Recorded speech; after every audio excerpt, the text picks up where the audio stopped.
did come in during some tough times. We were losing 800,000 jobs a month when I started. But we have been digging our way out of policies that were misplaced and focused on the top doing very well and middle-class folks not doing well.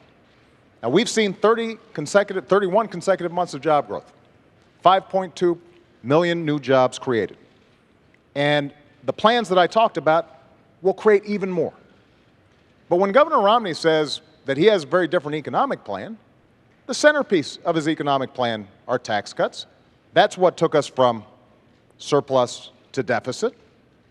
When he talks about getting tough on China, keep in mind that Governor Romney invested in companies that were pioneers of outsourcing to China and is currently investing in countries, in companies that are building surveillance equipment for China to spy on its own folks.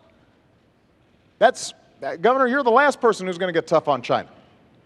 And what we've done when it comes to trade is not only sign 3 trade deals to open up new markets, but we've also set up a task force for trade that goes after anybody who is taking advantage of American workers or businesses and not creating a level playing field. We've brought twice as many cases against unfair trading practices than the previous administration, and we've won every single one that's been decided.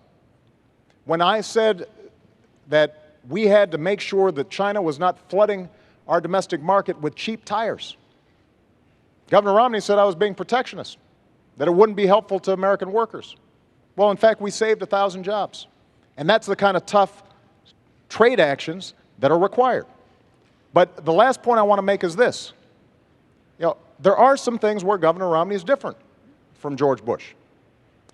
George Bush didn't propose turning Medicare into a voucher. George Bush embraced comprehensive immigration reform. He didn't call for self-deportation. George Bush never suggested that we eliminate funding for Planned Parenthood.